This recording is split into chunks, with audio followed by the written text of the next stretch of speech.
Hey everybody, to this week's episode of This Is Only a Test is brought to you by Dropbox. Whether you're designing, presenting, writing, or building, Dropbox makes it simple to work together on any file. Because you can work with anyone, anywhere, and any way you want, the world will be full of more interesting things.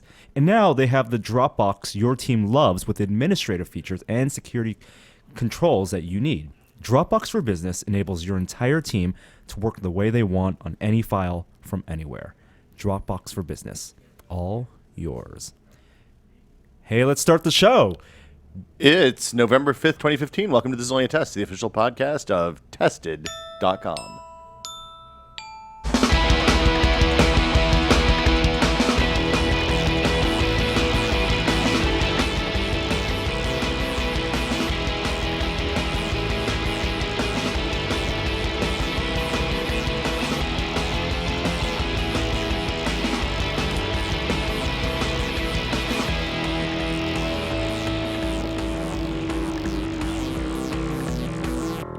Norman Chan, you made me break my all dubstep all the time promises. It's good. I got the soundboard. You are in control. You control the horizontal and the vertical this week. Jeremy Williams, how you doing today, sir? I'm all right. How are you doing? Good to have you back. It's been a couple of weeks? It seems like. It's been At 3 least, weeks. Yeah. Yeah, it's been busy. It's been a busy 3 weeks. This is the promised final hosting of me. From now on, if I come back here, I'm a guest. You're on That's this right. side. Of I'm the on table. that side of the mic. You started here today on the side. And I we was sitting swapped there. You. You told me to move. Yeah. It's your show now. I'm just doing what you tell me to do. I got the engineering working.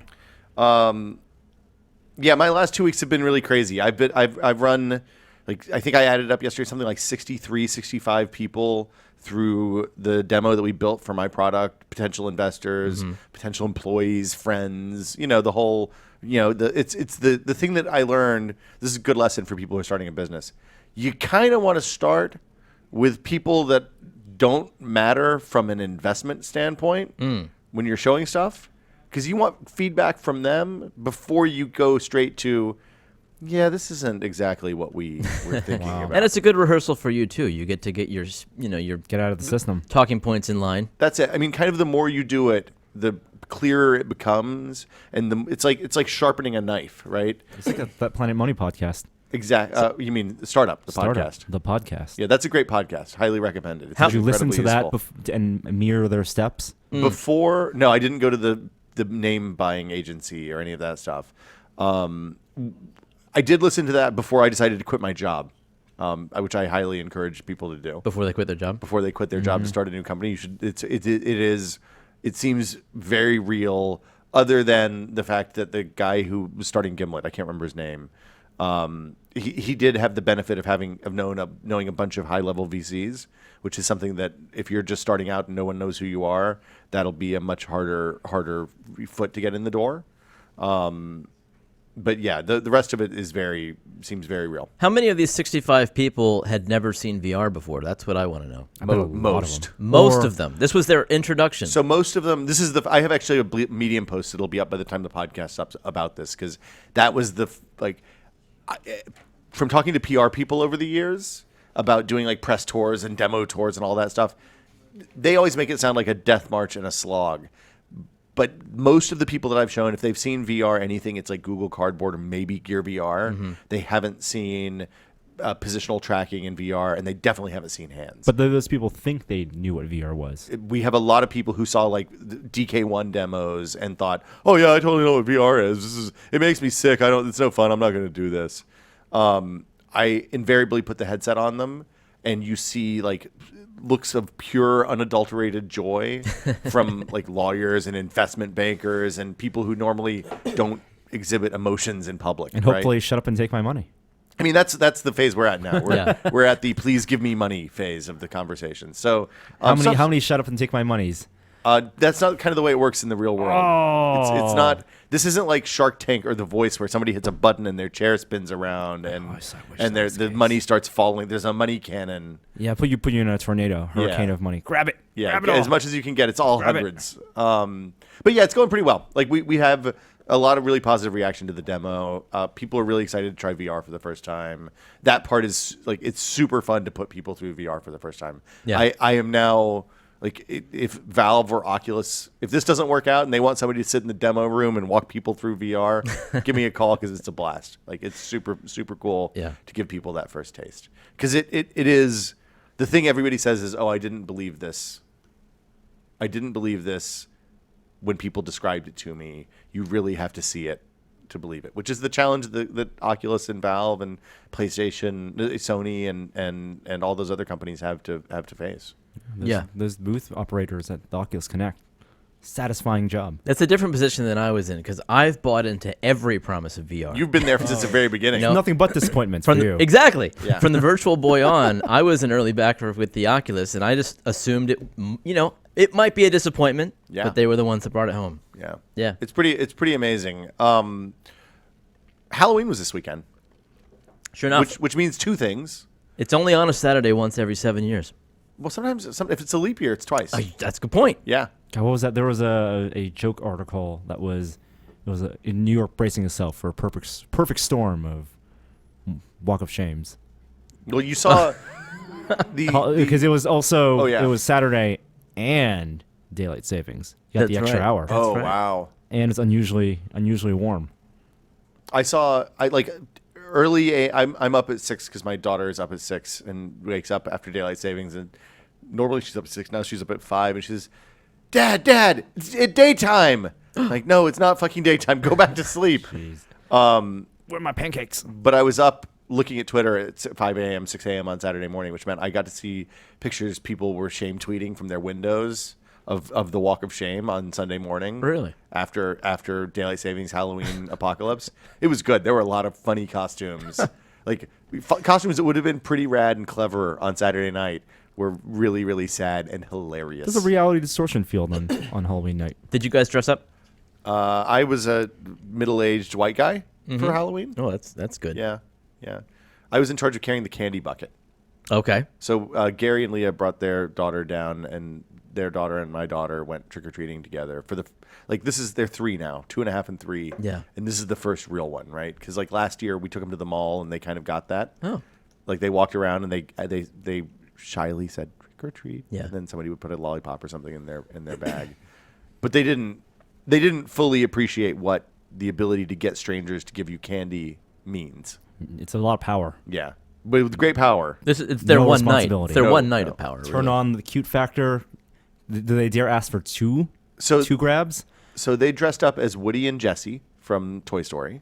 So it was like cowboy buddies. That's great. And they at first they were really shy. They didn't want to go up to the doors, and then they realized that they could get candy. And then about 45 minutes in, they realized that they couldn't eat candy until they got back to the house. And we hadn't gotten to the good street yet, so we were push on. You have seen nothing yet, but we ended up making they ran out of gas. They're only 3. It was a little bit of a disappointment. We didn't have a 3-hour candy haul. I brought a pillowcase just in case, but it was not necessary. That sounds great because eventually they're not going to want to stop, themselves, and you're going to have to be the one that says, "That's it." Yeah. Did you do the Jimmy Kimmel thing? What's the Jimmy Kimmel thing? The 40% candy tax? No. Where the next morning they asked for their candy, and mommy and daddy ate it all. Oh, that's And then terrible. you film it And you put it on YouTube. and you put it on YouTube because they start crying. Oh, that's awful. Oh, it is No, horrible. It's horrible, but it's also hilarious. And then you give them the hilarious, candy, and then you sad. show them the candy. And then you And don't then- let them have it. No, you give them the It's- reward for giving you a little viral YouTube video. It's hilarious when it's someone else's child. I Yeah. think. It's. I try not to make my tragic. child year. cry usually. Every year he does it. Every year people send their submissions in. It's never not funny. What's it? The old Jimmy Kimmel's kind of mean. Mel Brooks quote. It's a tragedy when I stub my toe. It's comedy when you fall down a well and die. Yes. That seems about right. Yeah. So what do you've been doing this for longer than I have, Jeremy. Halloween. Yeah. Yes. Well, I don't know. Since I was a kid, and then I took a break. But you're right. Since I have The my own parent side of children, it's a little I different. have an 8-year-old, and we've been doing it since he was probably 2. Yeah. Yeah. Last night, or when was it? Saturday night. I was very pleased because I have a son who's been really good friends with someone since about the age that your daughter and Gary's daughter were. So his oldest friend. But they don't go to the same school. They don't see each other too often. But she came over for Halloween. She was dressed as Ray Nice. And nice. she looked the part. It's fantastic costume. My son, without talking it over with her, dressed as Kylo Ren. So Wow. That's rad. Did they fight? These are like episode 7 twins. Yeah. Going through the neighborhood. There was only one other Kylo the whole night. They were really representing. That's a good pull for an 8-year-old. So they're going to be good friends for life. I Yeah. think. Get with that kind Well, of. or interest. mortal enemies, one or the other. It's true, possibly. Yeah, who knows? So, but that was a ton of fun. I made them keep it. The LEDs, the light up costumes are key, especially when you go out late after What if he's after wearing dark. a black cloak? Too? Exactly. Yeah, I mean you're Right. basically giving him a death sentence out there. That was my one rule. He had to keep that on all night, and I actually had to modify it because it made a horrible lightsaber sound that was just incredibly loud, and you couldn't turn it down. So I saw that. Hacker I, Dad. Yeah, I opened it up and added a mute function to You it. fixed it. Nice. Yeah. You made it better. I did. They can make all the sound effects with they're supposed to make the sound effects. Exactly. Imagine it. Exactly. Like, Yeah. But it's a cool lightsaber. It actually lights up, so the light travels up the shaft. Is it a lightsaber? That's the Oh, question. now this is the important question. Yeah. Whatever it is, the technology behind this toy is cool. Okay. Because it doesn't just turn on all at once like the lightsabers we had as kids. Yeah. It actually, the light travels up the shaft, which I think is cool. I never had a real branded lightsaber. I had the one that they sold in Kmart in the vertical stand that was just a clear plastic, like a frosted plastic tube Yeah. with a flashlight at the bottom. Right. Like the airline director flashlight Pretty at the much, bottom. but a longer flashlight. Yeah. It's how you got parties to meet up at Disneyland. Yeah. Look for the glowing. That's right.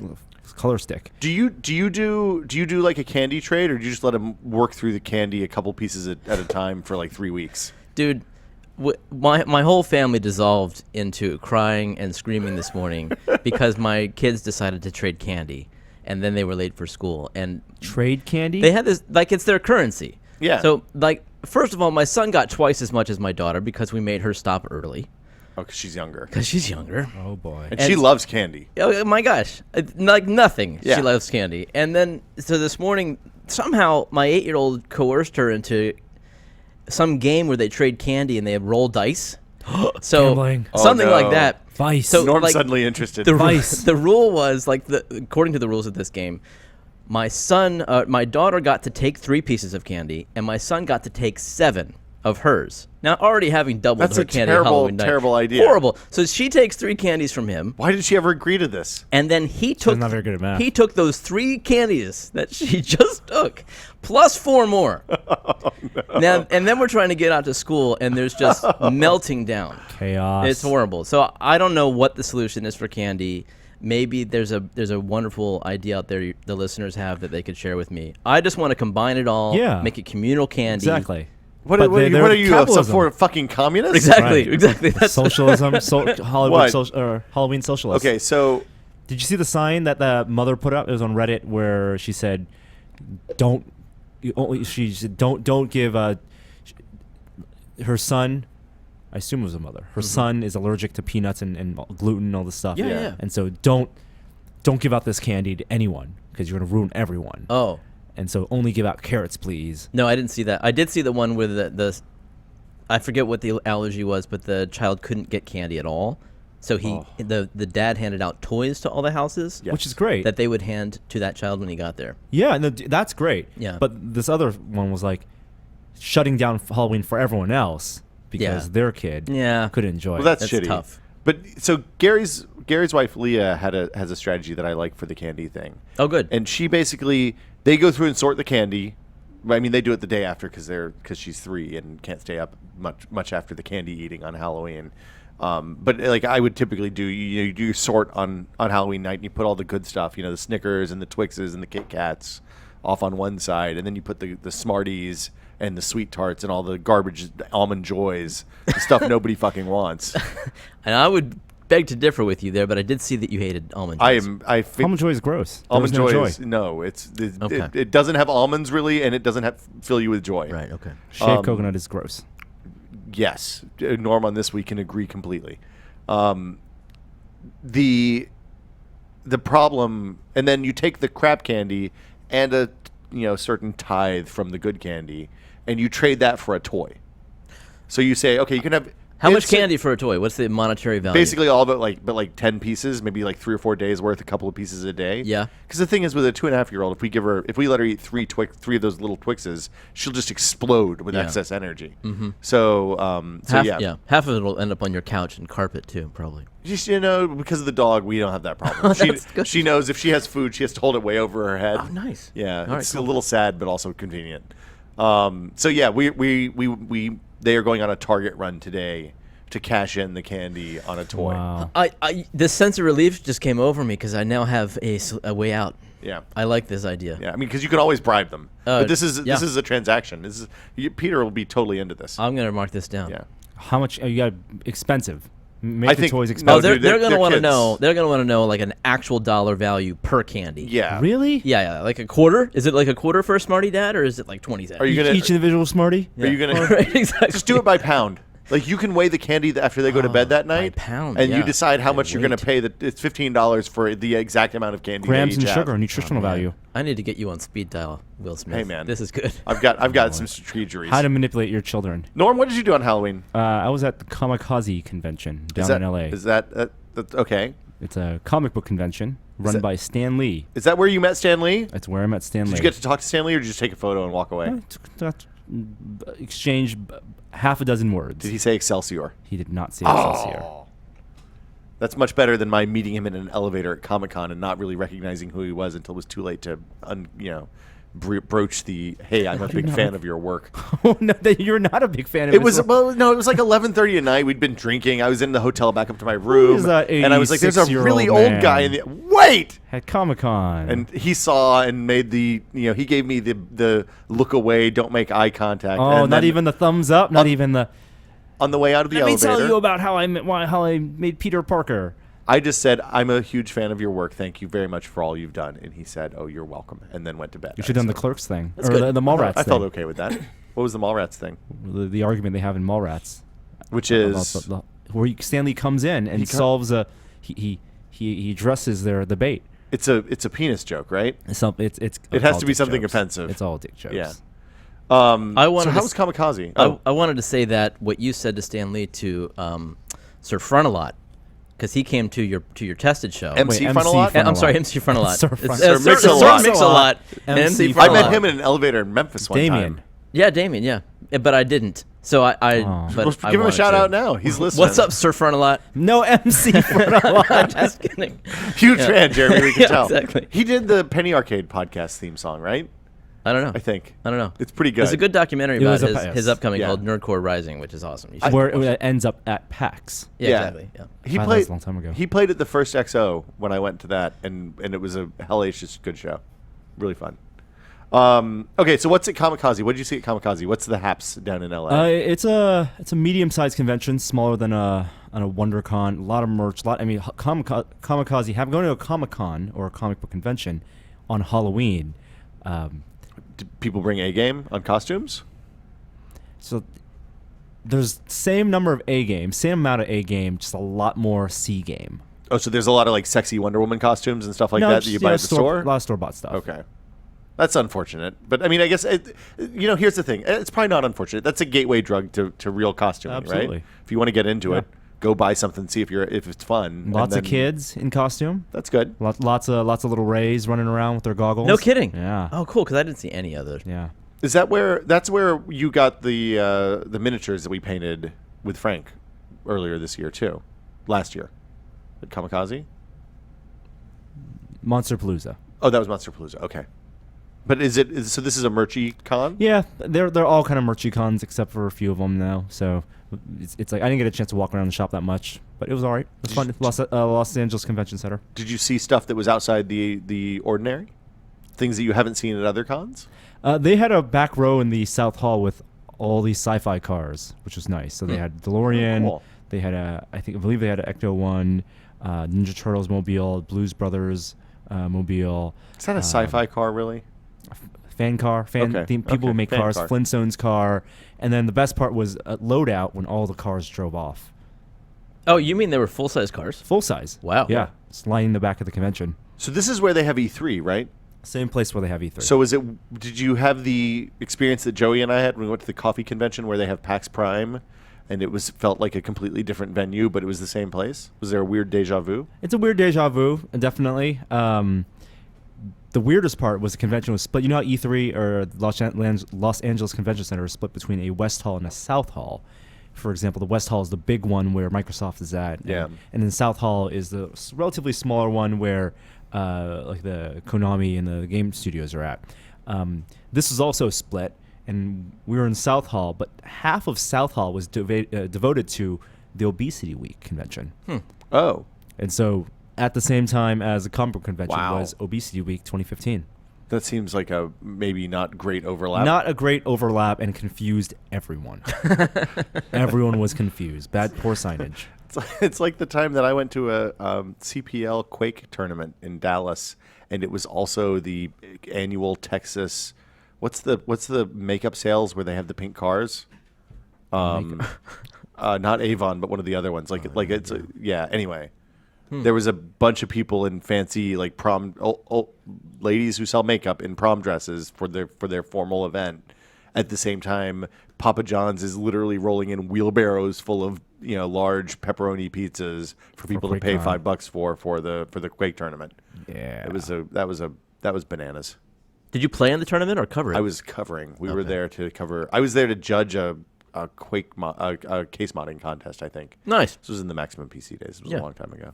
A couple of big celebrity costumes. I saw two of these, but I didn't see the third. The Heidi Klum costume, where she dressed up as Jessica Rabbit, complete with prostheses, was literally terrifying. She looked freaky.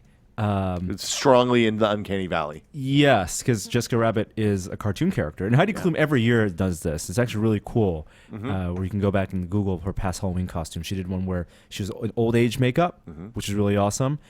She did one where she was in just like her skin, like skin is peeled off, so it was all the muscles. That one was amazing. She's done a lot of like alien costumes and stuff like that that are not even necessarily like a character, but just something that looks really cool. Yeah. And then they have their celebrity parties, so everyone goes in costume. I think like Beyonce was Storm from the X-Men, which was awesome. Oh, that's good. Ryan Reynolds. Man, she'd be a great Storm. Yeah. And Ryan Reynolds was Deadpool because he's promoting his new movie. Was he Deadpool with no mouth, the bad Deadpool from the Wolverine movie, the new or real Deadpool? New Okay. Deadpool with the leather costume, which looked really good. It was fun to see a photo of him with kids dressed as X-Men. And then Neil Patrick Harris had a family photo, and they were all it was Star Wars themed. I thought that was amazing. Really good. Jeremy, did you see this one? Nope. Oh, you got Google Neil Patrick On it. Harris Star Wars. It's his family, he and his husband and their kids, and there you go. The photo. They Kylo Ren, right? Or were they No, were they it's- original it's trilogy? Original Han Solo trilogy. and- Luke, Leia. Their kids are Luke and Leia. Neil Patrick Harris is Obi-Wan, and the makeup looks Episode 4 Obi-Wan. Yes, Yeah. episode 4 Obi-Wan looks fantastic. But I really think the celebrity makeup costume that won my Twitter feed was Rick Baker's. What did Rick makeup. Baker come to Halloween as? So Rick Baker, makeup artist, legendary makeup artist, Yeah. Rick Baker. American Werewolf in London. Gremlins 2, Men in Black, creature designer. Tons and tons of stuff. He and his family, his daughter, his daughter's boyfriend, all went as different Jokers. Oh, nice. Because his daughter works at DC Comics. Hold on, was he the one that did the Batman Beyond or whatever, the one that looks like the one from the video games? So Rick Baker himself was a Joker, the one with the face peeled off, the New 52 Joker. Okay. And That the one? there's a whole series of photos actually. If you look at Rick Baker's Twitter account, Man. his daughter went as a classic Killing Joke Joker, and you can barely recognize her. I believe his daughter's boyfriend went as the Joker from Dark Knight, The Heath Ledger Joker. Heath Ledger Joker. And they did a photo shoot on Twitter. Go to find the real Rick Baker, I believe, is his Twitter account. But like Jeremy, you can see that photo right there, that first photo. That's Rick Baker's daughter. What? Amazing, yeah. Wow. Let's see, spin it around here, Jeremy. This is a great podcast. Yeah, Oh, you guys that's can great. search it. Yeah, that's the picture I saw that I was like, this is incredible. Yeah, costuming by Rick Baker's wife, Yeah. Sylvia. Great photo, too. Lovely Yep. costumes. Did So- you see them? No, but they were. Okay. I saw them posted online. It won my Twitter feed.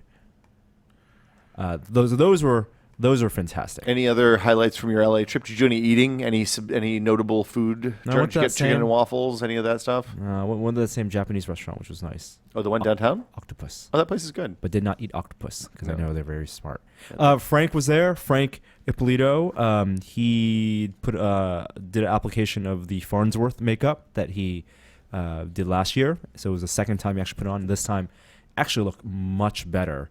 I thought it looked pretty amazing when he did it on the stage last year. It looked amazing when he did it on the stage last year, but this year he used foam latex instead of silicone. Oh, he redid a mold? No, well, he had the just mold, but recast he's it. recast it. Yeah, with this kind of stuff, you have to recast right, it every right. time, basically, right? The prosthetic, Huh. and It looks really it took good. about 3 hours. It looks awesome. So The same And- actor? same actor, Chuck. Chuck, who was the actor? Chuck Lyons. So you actually had a booth. It was the first time we had a booth. Yeah. And so we had some people from our LA office help out. We did a photo booth there with some cosplayers and brought Michael Schindler, the tintype photographer, down there and took a ton of great photos, some of which we posted on Instagram. Some of which are already on your Twitter feed. Yes, exactly. So I haven't been on the show since we did the show last 2 weeks ago now, I guess, a week and a half ago.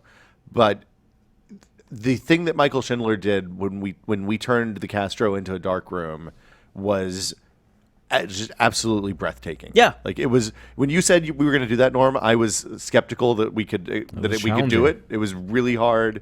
I think we did 3 or 4 practice runs in the days leading up to that in the actual theater. But the end result was outstanding. And when those videos are coming up in a week or two, right? The week of the 16th, so 2 weeks, yes. So make sure you watch the Michael Schindler one. It is truly outstanding. Like it is theatrical and exciting and dramatically lit and like I was just super stoked that it worked. I It think kind he of was it happy relied too. not on audience cooperation. Well, it did rely on audience cooperation because they Yeah. couldn't flash their cameras, or Yeah. else that would have been it. Would have been over. Maybe, yeah. It would have the picture wouldn't have been as good. Yeah, For sure. And the ooh and ah when the picture goes from negative to positive when he's developing it. Yeah, there's a couple of moments really just cool. when the face pops up the first time. Yeah. You know, and then the positive and negative was it was outstanding. Should we talk about news? Have we gone down anything else from Halloween you want to get into, Norm? Did you dress up? Did not dress up. No Didn't get a costumes. chance. Okay. I did.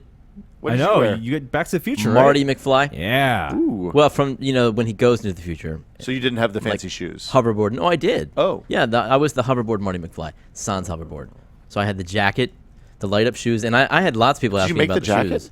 No, it was a store bought Okay. costume, but it was quality. Okay. But the shoes light up and they've lasted all night. Multiple colors. Lots of kids good. wanted to know where I got them because good. light up shoes are still cool apparently. Man, I still want Heelys for adults. Those things are rad. What's that? Yeah, the little shoes with the skates in the with back the heel. skates in them. Yeah. Totally. Yeah. Yeah, And I had the shiny hat. it's good. It was good. The hypercolor hat. Yeah, I had a good time. Yeah.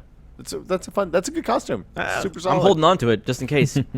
So I would, what you should do when your son's a little older is you can have him be past you, and he can Right. be Yeah. he can be future son you. And I'll be upside down, hovering on a little my bad backboard. Yeah, exactly. That's cool. Should we talk about Twitter and Hold on. Okay. Okay, let's start the show. Oh, shit. Nope, that's not it either. Wow. There it goes. This is the problem. Aren't those labeled? They are, but it's not a touchscreen. I went to touch it. just- You just hit A. There's keyboard shortcuts. touchscreen for life. Get used to the keyboard shortcuts. man. Touchscreen. Yeah. Mac, get on it. You're not going to get a Mac touchscreen until next year at the earliest. Yeah. That's so sad. Have we talked about my theory on that thing, by the way? What is your theory on that thing? So, with what they've done with the iPad Pro, now that we know about that, and what they've done with the 12-inch MacBook, underpowered x86 versus overpowered ARM, I think that they're going to move all the laptops to ARM in the next couple of years. Whoa. I think they have an OS 10 ARM port. You think so? That's my bet. I don't know about I think that they are. I mean, they did it once. They've done it twice because they did it from the original processor to the RISC processors to the Motorola's, and then again to the PowerPC to the to- PowerPC to the Intel. x86. Like they have set up they're architected in a way that it is much easier to do that than say when Microsoft tried to do the. What's the benefit x86 of ARM. doing that? Is it cheap?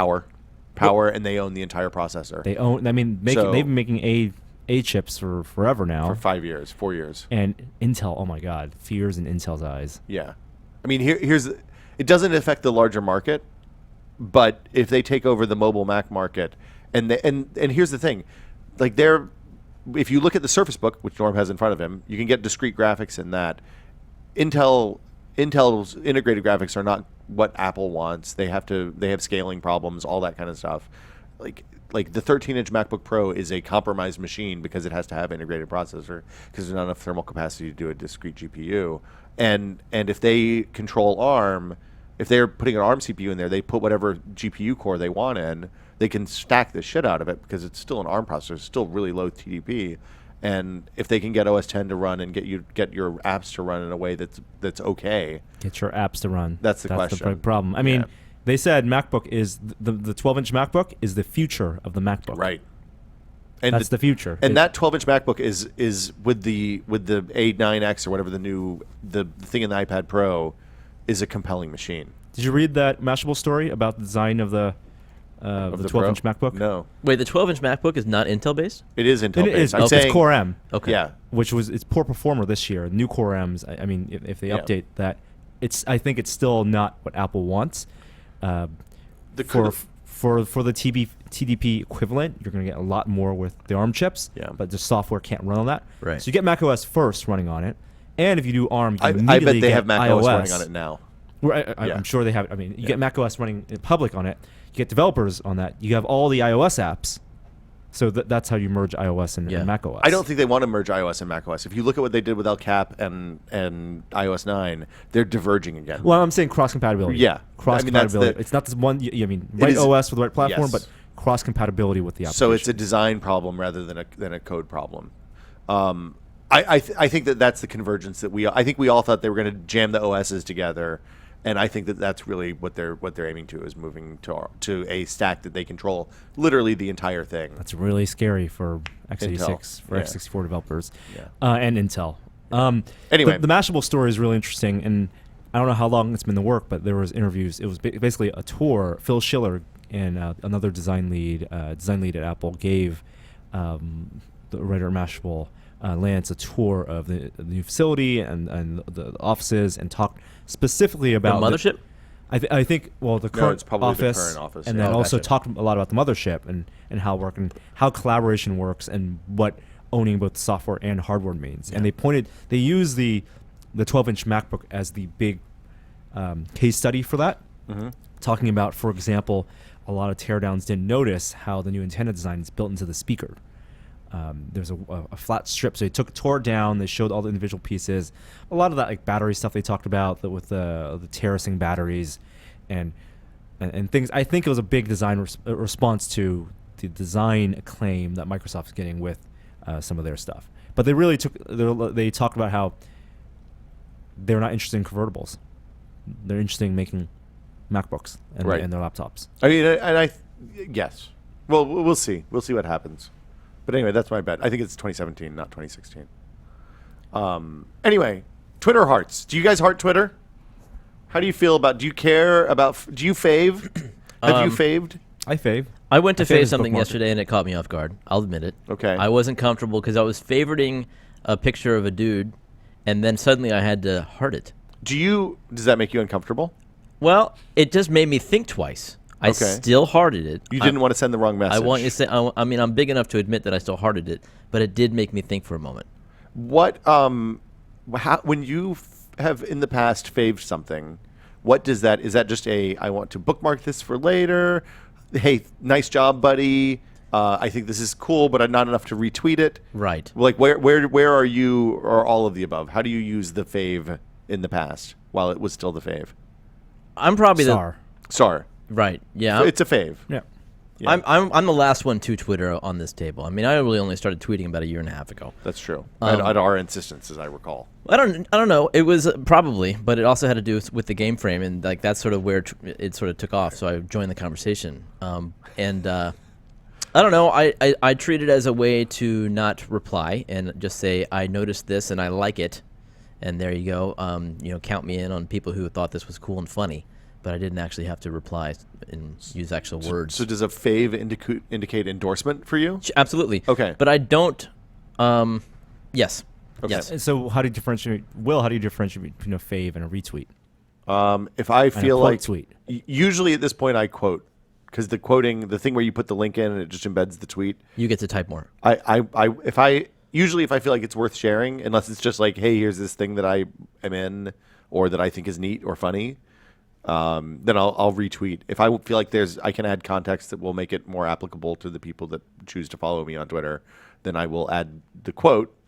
Does that bypass the filter that some people have where I don't want to see other people's retweets? Yes. And that's an important thing as well. Oh, So, I mean, and that's the important, like, a lot of people abuse retweets. Like, I try to never retweet something that people send at me that's like, hey, dude, you're awesome, or here's this cool picture of you I took, or something like that. It's always stuff like I retweet Norm a lot if he's done something cool untested, right? And I want people to see it. But you can disable retweets on people, and I worry that is that then people have disabled retweets on me and they don't see my retweets. So the quote gets around that. so what do you think about the heart? Is it the same? Makes no difference to you? I think that it is exactly the same function, and Well, people it are concerned is. about semantics. Yes. So are you concerned at all about semantics? I am not worried about people reading things into a heart that they would not read into a star. I think it's telegraphing for Twitter on Twitter's end and how it wants its users to use the fave functionality as less of a bookmark and more of a Facebook like. Really? I think Yeah. it's more of a new user friendliness. And that's what they said. But that's what I thought as soon as I saw it. I said, okay, this makes more sense because what is a star when I first get to the site? And as a relatively new Twitter user, I just sort of figured that out. I was late to even start favoriting things. But I never treated those as bookmarks. I didn't even know you could. I guess You it can makes go back sense. and You see can go back them, and see stuff everything that you faved, favorited. yeah. But everyone gets hearts. Everyone gets likes. So I also have an if this then that script set up that takes anything that I fave that has a link in it and puts it in Pocket or Instapaper. So that basically when I get on an airplane or the train or something and I want some stuff to read, there's always some cool web stories in there that were interesting enough to say, I'd like to read this, but I don't have time to read it right now. That is an incredibly useful thing, and I'm not going to stop doing that. I don't know. Norm, how do you what's your strategy on this? Do you even use it? Do you even use Faves? No, I use it bookmark. Yeah. It is purely, it's what you mostly do. bookmark for me. I retweet if I like something I want to share it. One of the things I noticed a few months ago, I went back and looked at Favestar, which I hadn't logged into in a really long time. Favestar is a service that tracks faves and retweets and gives you like a scoreboard of your most popular tweets by faves and retweets.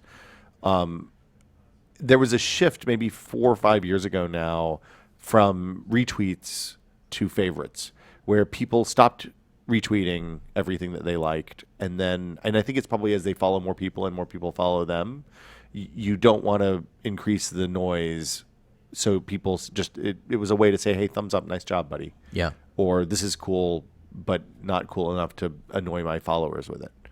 I don't know. I think it's an interesting metric for Twitter. I think that they want to get adoption up so they can use it to tell what's going on, like what people like on their service, rather than an arbitrary just bookmark / thumbs up / whatever other things people use faves for. I don't know. The one thing is that the heart connotates love to me. So Yes. it's like when I see that, when I first saw that icon, I was like, well, I don't know if I love this post. Well, the Greeks You had use it on 7 Facebook, words like it. for love, Jeremy. Is that right? Yeah, As they have many words for rice. romantic, Yeah. platonic, sexual. But it's still a stronger feeling than favorite. Well, I guess favorite is pretty think- strong. I think Yeah. star is in the digital sense, and when you rate something, you star it. I Yeah. think starring is more scarce. Yeah. I mean, it could be. I guess I just gotten used to it. So my big issue with this whole thing is that like Twitter has some real problems with managing harassment and stuff like that right now. Yeah.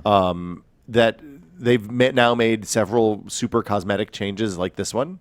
You know, essentially all that's changing is that they've changed the icon from a star to a heart. That's right. It is a 4-minute change from where I sit. I could be wrong. I'm not an engineer. I bet they spent a long time thinking about it, though. I'm sure they talked about it a lot.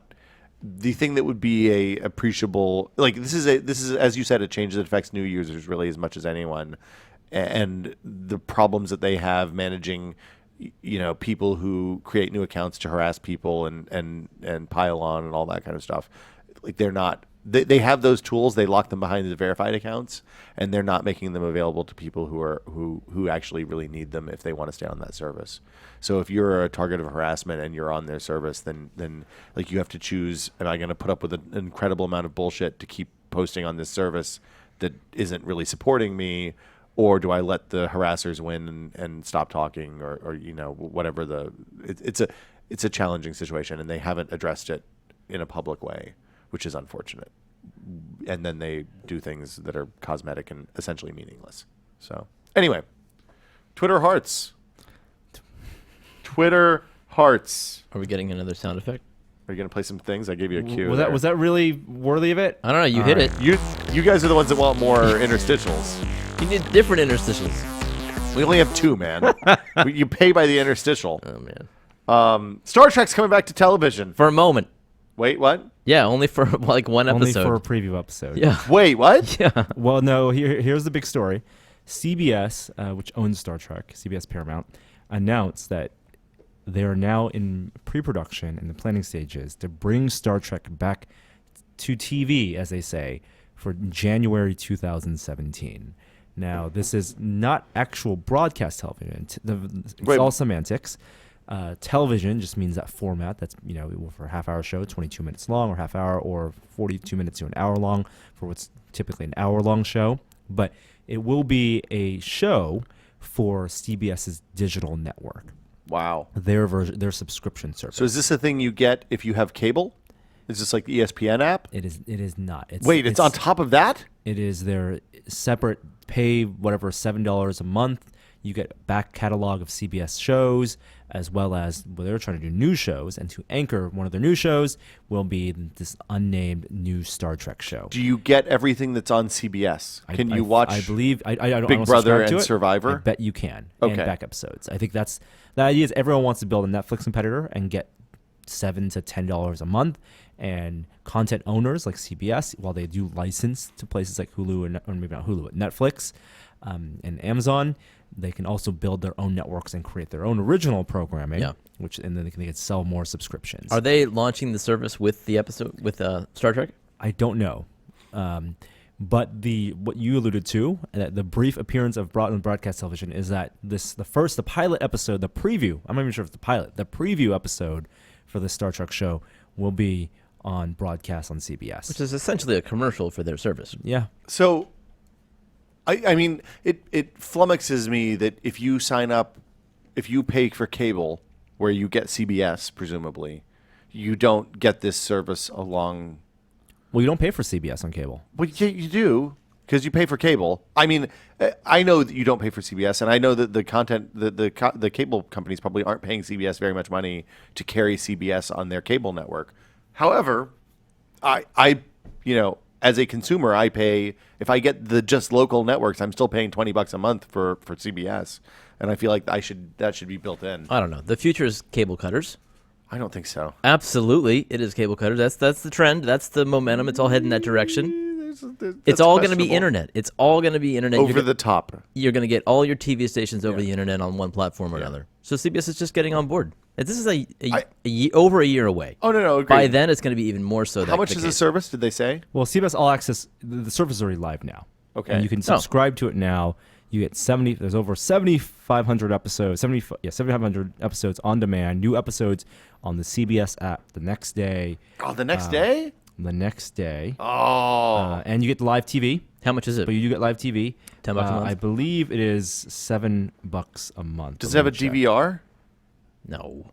So if you're watching live TV, you have to watch commercials and all that garbage? I bet so. Oh. Have you guys talked about the Hulu Plus no ads thing? Oh, and so it has ads. Yeah, we talked about Hulu Plus no ads. So Okay. So this one costs, I believe, I want to say $7 with the ads, but they're possibly going to have a $10 no ad version. Hulu Plus with no ads is my new favorite streaming service. Like, it is way better content than Netflix because they have all the Criterion stuff and all that. Like, it's super, super good. How much is that? $10? $10 or $12, I think. I can't remember.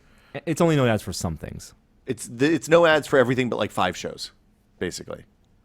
Does Hulu have original content? Hulu. Yeah. Do they? I believe they do. They don't have as strong a push as Netflix, though. No. Like Netflix, Netflix is in the HBO zone now, Yeah. right? Where you're getting it for Orange is the New Black and House of Cards and whatever. Arrested Narcos. Development a while ago. Yeah, and BoJack Horseman.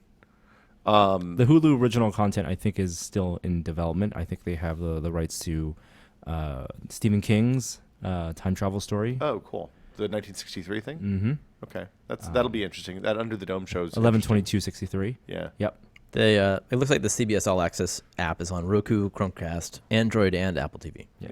But the important thing about the Star Trek show is that it's going to be developed by Alex Kurtzman, I want to say, Who worked on the movies? who worked in the movies with Robert Orci, who did not direct isn't directing the new Star Trek movie.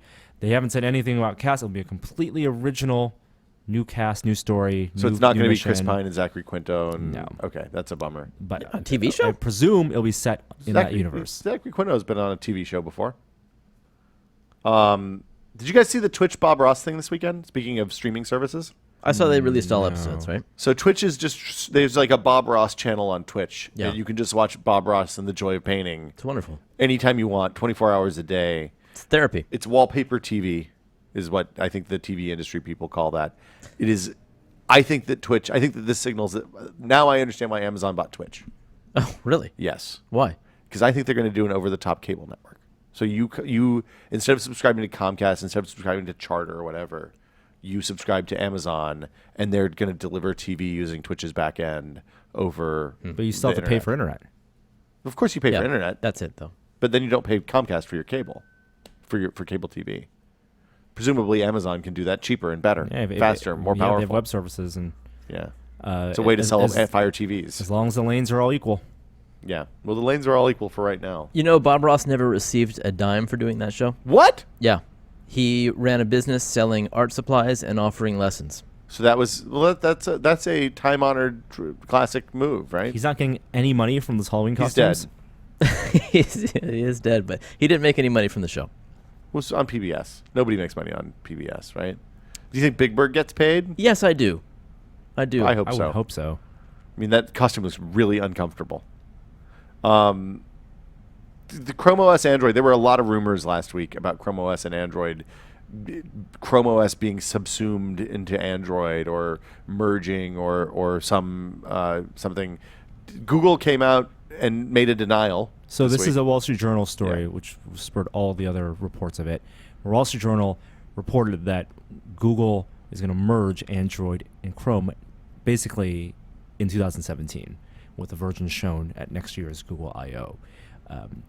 But Google did come out and say, nope, hey, Chrome OS is going to be around for a while, How long is a while? Did they specify? at least 2020.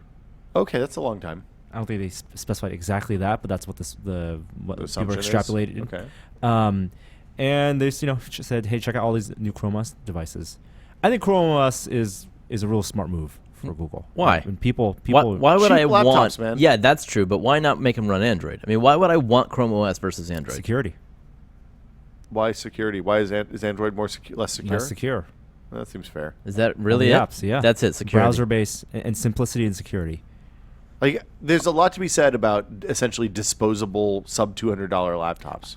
I won't say call them disposable, but easily attainable for education. Yeah. Like when you're in. Yeah, but they could run Android. I mean, and that still would be the case. I don't And think they want I apps. don't think that consumers. I think consumers would prefer the number of apps that they have on Android versus the security of Chrome OS.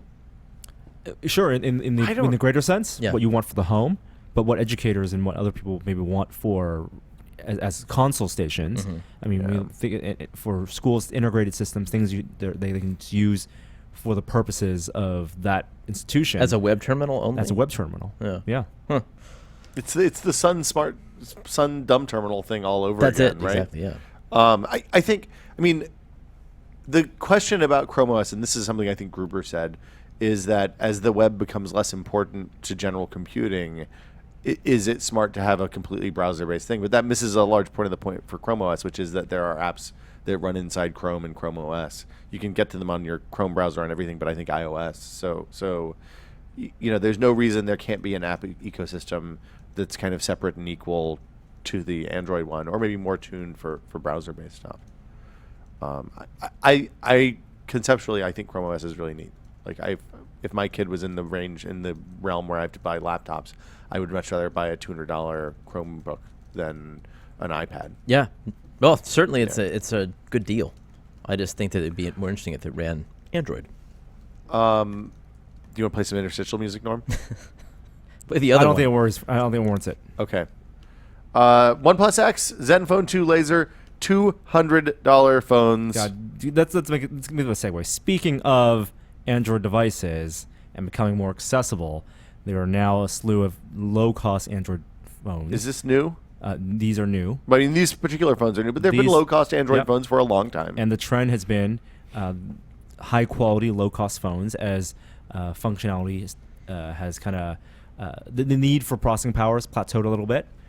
It's not like every year the newest processors needed to get Android just a little smoother or run the latest games. Last year's processor is still going to run the majority of your software, and this is the case, diminishing returns on both iOS and Android side. So we're seeing phones like, for example, not only the OnePlus One and the OnePlus Two, which I didn't like, but your quote-unquote flagship phones for about $400 or $500, but also phones in the $200 and $250 range. So OnePlus announced the OnePlus X, which actually looks like a really good device. Is it Extreme? Is that what the X stands for? It's experimental. Oh, okay. And so it's $250 phone, 5-inch 1080p phone, looks really nice, has last year's Snapdragon 801 processor, and these are, of course, sold out. Glass back, Quad glass core? front, quad core. That sounds good. How much storage? 16 gigs? Micro SD card, I believe. Yeah, has a micro SD card slot, and they're only selling the version, I believe, I want to say, with 16 gigs of storage. But the micro SD card kind of makes that okay. How does this compare to the OnePlus 2? Slower processor, doesn't have USB-C or fingerprint sensor. That seems like a positive. Yeah, and Given what you said about the OnePlus 2. Exactly. Yeah. So it's only Snapdragon 801, but I think that's totally fine. On the ASUS side, there's a new ASUS, and then we like the Zenfone. I thought it was a great. Yeah. This is low-end, still cheap an ARM-based phone, right? Yep. And this is the Zenfone 2 Laser, $200. You get an octa-core chip, 3 gigs of RAM, and really? A 13 megapixel. Or camera they're laser. asymmetrical octa-core, though, Yes. right? Okay. Yeah. What's the laser for? It's autofocus on the camera. Oh, there is an actual laser. It's not just marketing. Yeah, and that's what the Nexus 6P I believe uses as well. Okay. And that one's a 5.5-inch 1080p display, and I think 1080p at a 5-inch phone is great. I mean, I don't think you need the 1440p unless you're really using it for VR. Does this indicate that the Android's kind of, it seems like things have stabilized if you're able to buy a good year-old hardware phone. On the hardware side, absolutely. Yeah, that's good. That's compelling. They run last year's version of Android? No. This year's They version. run the latest one? Yeah. Cool. Speaking of things you can buy, does that suit? Sure. Speaking of money. What would you buy if you had 5.9 billion with a B dollars? 3 Oculuses. Okay, I don't think you get 3 Oculuses anymore for $2 billion. You might be able to get half of one Oculus. I would buy Will's VR company. I would sell you that for $5.9 billion today, sir. Done. Congratulations. Write me a check. Stock options only. We'll do an uncapped note. I know all sorts of new words now. Activision bought Candy Crush. Or the makers of Candy Crush. The makers of Candy Crush, for $5.9 billion. There's a lot to talk about here. Have any of you played Candy Crush? I've never played Candy Crush. I, like Norm, have never played Candy Crush. I also have never played Candy Crush. I played Farmville. Yeah. I played Dungeon Siege, the EA free-to-play thing. I think that's the last. Oh, and I played Puzzle Quest. Clash of Clans? Clash of Clans No, is the new hotness. never played that. I guess It's the one I see all the ads for, Yeah. at least. Yeah, they I'm get- sorry. Boom. The island. no I think idea. the same people make Castle. Yeah. So Candy Crush is the match 3 game? It's like a Bejeweled style. Bejeweled, But, well, I mean, the knock against Bejeweled has always been that the game is cooked, right? The jewels come in from the top. They determine whether you win or lose. You can there's a little bit of determinism about. like Tetris. Yeah, Tetris you control the whole thing, right? Ah. If you don't get the right jewel, if you don't get the right color jewel in the right column, there's very little you can do in Bejeweled because you can only move them one at a time. I think Candy Crush you can move the whole line. like you move the whole row, so you have a little bit more control over your fate. I see. But it's a free-to-play game. There's microtransactions, and there's they're looking for whales. They bought the whales. They make an unbelievable amount of money every day. Do you know what the microtransactions are? You buy gems that let you. I'm sure there's timers that let you not play the game if you haven't played the timers. Oh, yeah. And then there's probably multipliers that let you generate more in-game currency for doing some things than others. Holy crap! Yeah, power-ups and all that kind of stuff. It's not like a Clash of Clans situation where your whales are buying clothes and stuff like that. It's a literally how much can I play this game? So how is this compared to the Blizzard merger? I don't know if they ever publicized what Blizzard's annual revenue was. The King made $1.9 billion revenue last year, which means that they got and they're on the decline. It seems like, which is why typically I've learned a lot of business stuff in the last few weeks. Typically, when you have a merger acquisition like this, you pay around 4 times annual revenue for the company. That's if you're buying outright and it's not a stock trade or something like that. You say, okay, your annual revenue is $1.9 billion. We multiply that by 4, which is 7.2 billion, I think, something like that. Is that right? Doesn't matter. Sure. And then you 7.6 billion. Then you that's the price you pay for the company. That's what the generally agreed worth of a company is. They're trending down. Candy Crush is on the wane. All of these free-to-play games, from talking to folks who are in that world, have a life cycle, and you get people in, you take as much money from them as you can for as long as you can, and when that starts to decline, you move it to kind of a maintenance level and don't invest any more money in it. This stuff is super, super hit-driven, which means that like Zynga had Farmville and then nothing for a really long time. They bought Draw Something, and which was a huge hit briefly, and then that tanked. Yeah. Clash of Clans seems to have held on for as long as anything else, but they're also spending an insane amount of money acquiring users because you see TV ads with famous people that don't work cheap. That's God of War, or not God of War? That's Clash of Clans and God of War. Or not God of War. That's the other one. The weather one? The other one with the woman. That's Clash of Clans is the Brooklyn Decker God. one. Mariah Carey's. I saw Mariah Carey advertising one of these the other night. Lord of War. Well, I don't know. Gods of War. I don't know. We're clearly not mobile games people. The point is, people said, "Hey, you can't do a live team for Destiny." Game of War. Game of War. The most video game name of all time. Destiny makes a order of magnitude less money for them every year than this will. Wow. Yeah. I mean, it's not the merger that the Activision Blizzard acquisition / merger was, which was estimated valued at $19 billion. So it's not going to be Activision Blizzard King or Activision Blizzard Candy Crush. It'll just it just sounds like a great dessert. I want the Candy Crush Blizzard. Oh man, that does sound great. Give me that dessert. You just take all the candies, grind them up, and then swirl them in with some Dairy Queen business. Yeah. The Activision DQ Blizzard Candy Crush. Do we have Dairy Queens here? Of course. They're Really? called DQs. I've never seen They're it. Orange Julius DQs. Oh, they're in malls, I bet. They're all in malls. Oh, interesting. So did they buy Candy Crush King for Candy Crush so that they could reap the revenues of Candy Crush for a few more years? I assume that is the case. I mean, I don't think it makes sense to do with an acquisition hire, because these things are like winning the lottery. These same designers could go make another game and it wouldn't necessarily be as successful. I think a part of this gamble is that they look at what Candy Crush pays to acquire each user. They know how many users they need, what their average revenue per user is, and you can take those two numbers and kind of figure out whether you're going to be able to make money on this deal. And Activision probably says, look, we have 100 million users in our database. Those people are free to harass and get to sign up for Candy Crush. So it's entirely possible that in COD Blops 3, which is coming out later this month, you'll have a press X to play Candy Crush button, and it'll pop up in your Call of Duty and your Destinies.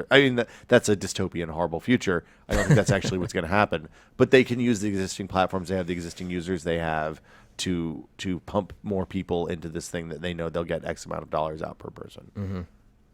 I like to play free-to-play games. I went through a phase for a while. I was playing free-to-play games, and I was trying to get as far as I could without ever putting a penny in. like how effectively can you min max these games, Yeah. is a much more fun game than the actual game almost always. Oh, I'm the exact same way. The problem is that my kids don't play that game. No. And I totally agree with Kanye's tweet a couple weeks ago, which was, F any game developer who puts microtransactions in a kid's game. Yeah, that's. I think that there's going to be legislation. It depends on how effective the lobbyists for the free-to-play games are, but I think that there's going to be legislation about the kind of mechanics of these games because they prey on people's weakest instincts. Yes. Which I find a little bit distasteful. Vegas, baby.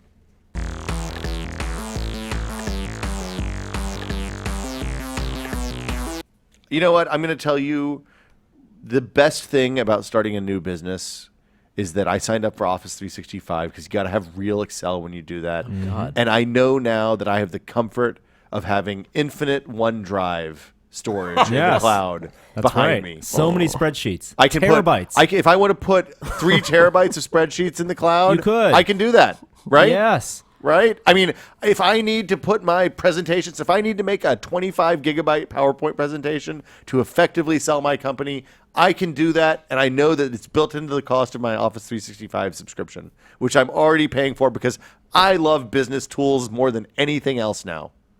Right? Wrong. Oh, man. So last year, Microsoft announced that Office 365 subscribers would get unlimited cloud storage on OneDrive.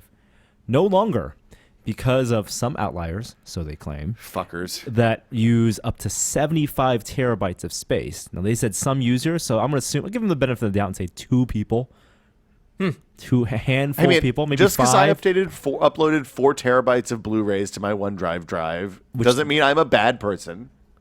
Well, I didn't really do that. so, I mean, the claim is that some people are uploading entire databases of ripped movies and TVs and maybe illegal content, much far higher than the average user. And they said the average OneDrive user is about 5.5 gigabytes if you do the math. That's not too bad. That's not too bad, except now they're capping at 1 terabyte. 1 terabyte only. And it's also removing the paid plans, the previous 200 gig and 100 gig paid plans. Yeah, so they're much more expensive now, And right? it's expensive at 50 gigabytes at $2 a month. Well, I'm going back to Google Docs. The free OneDrive storage is also being cut early next year from 15 gigs to just 5 gigs. What? And there's no more free bonus 15 gigs for storing your camera roll. That is bunk. Bunk, I tell you. Bunk. If you read the announcement, the press release that they put out for this, there's no way they can spin it as a good thing. No, it looks like a huge backtrack. Yeah. I mean, Do you really need real Excel? no, fuck no. Of course I don't. All right, because that bothered me. I kind of need PowerPoint, or I have to use Keynote and give everybody PDFs. People always want decks. Everybody loves a deck. That's the thing I didn't realize starting this out. They're like, "Hey, can you send me my deck?" Send me your dick. And then I send them and I was like, dick? "You want some cyberpunk? You want dick? You want me to? Dick? You want dick pics? Dick pics? Yeah, that was a really awkward first meeting. Why did you send me all these no weird way. pictures? I don't want to meet with you anymore. Can you export PowerPoint from Keynote? Can you Yes, you can, Yeah. but that is a surefire way to make your presentation look janky. Oh. The safe thing to do is to make a PDF, and then you just don't have any animations or anything, which is fine because business people don't use animations. Oh, got it. Okay. Yeah. I can't do all my sweet transitions with that stuff. It's really crippled my style. So yeah, I think I'm not surprised that they're backing away from this because you knew somebody was going to come in and look at what Office 365 costs $150 a year or something, and $10, $12 a month for cloud storage, infinite cloud storage, is a pretty good deal. Plus, they offered more hooks for people, for services and applications to pull data and content from that OneDrive storage, and so you can stream music from it and get your videos from it. It's not. I mean, they weren't selling it as backup, were they? No, they were storing it as, hey, here's a place to put all of your important files, which includes my Blu-ray collection, which I've spent the last 3 months ripping, and it's a fairly time-intensive process. I'd rather not have to do that again. Fuckers. Backblaze. Backblaze. Or $5 a Crash month. Plan. unlimited. But those are much more limited services. So Yeah. so with OneDrive, you can sync it across to all your PCs relatively easily. With Backblaze, it's literally a backup and restore. It's hard to pull your files down, especially if you want them in mats instead It's of true. just a single. And so we're talking about bandwidth, like moving files is where the cost is, not the storage of the files. Both. I mean, It's both. But both are trending towards zero, right? But yes, the storage cost- trends towards zero much faster. That's true. Than actual delivery of the files. Yes. Serving of them. Especially if you're not on a CDN. I assume what iFix is taking apart that laptop you have in front of you now. They have. What did they think about it? They, I'd like to they know gave what they a think. repairability score out of 10, a 1. Which is the Whoa. same repairability score, I believe, as Dude. the previous MacBooks, the latest MacBooks. Really? I believe so. Wow.